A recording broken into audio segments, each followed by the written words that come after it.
Bonjour, nous sommes le 24 janvier 2015 et je vais vous parler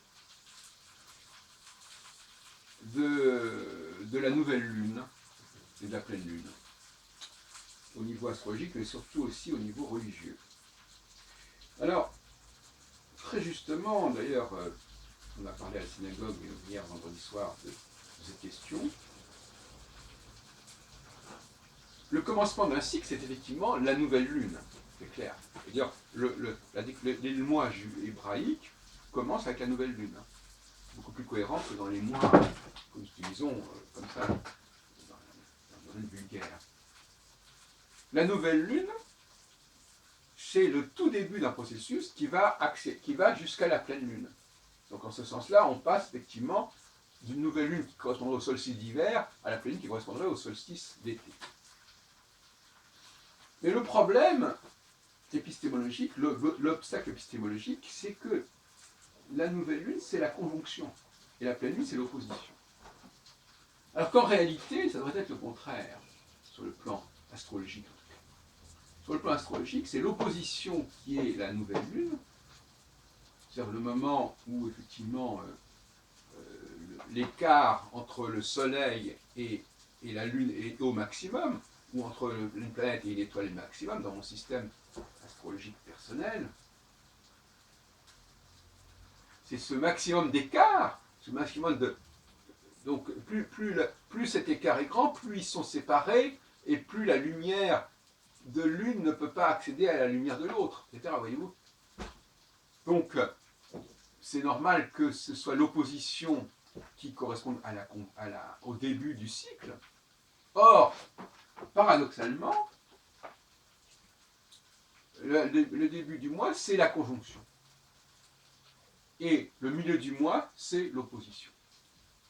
Et pour moi, le milieu du cycle, c'est la conjonction, et le commencement du cycle, c'est l'opposition.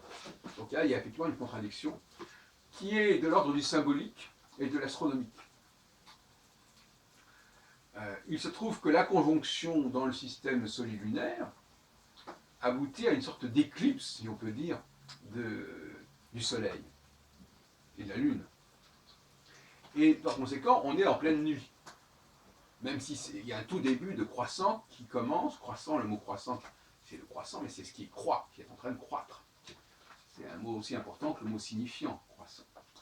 Donc le croissant, qui a été repris par les musulmans, et d'ailleurs les croissants sont liés au siège de Vienne, les musulmans ayant échoué, je crois, on a fabriqué à Vienne une viennoiserie qui s'appelle le croissant, et que vous connaissez bien en France. Et donc, le croissant ne saurait être en astrologie la conjonction. La conjonction, c'est justement au contraire quelque chose qui montre une sorte de plénitude, en quelque sorte. De plénitude.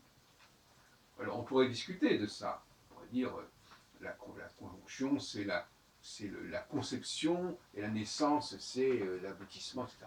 Bon. Enfin, il y a un problème ici, il y a un obstacle qui existe, et qui explique certainement pourquoi certains astrologues associent le début d'un cycle à la conjonction, parce que c'est sur le modèle solilunaire. Mais moi, dans mon expérience, dans ma réflexion, moi je dis le contraire, je le dis très clairement, la conjonction, c'est l'aboutissement, c'est ce que j'appelle le processus syntropique, c'est-à-dire qu'il y a un point de départ qui se projette vers l'avenir, et le point de départ, c'est d'accéder à la conjonction, c'est d'attendre qu'elle se forme. La conjonction n'est pas un point de départ, la conjonction, ça doit être un idéal, la conjonction, ça doit être quelque chose à atteindre, puisqu'il y a un espace de temps, un espace-temps à franchir pour que le facteur A rejoigne le facteur B. Bon. Si, dès le départ, le facteur A et le facteur B sont conjoints, il n'y a pas de dynamique, c'est quand même facile à comprendre ça. Voilà donc le genre d'obstacle qui pèse sur notre réflexion.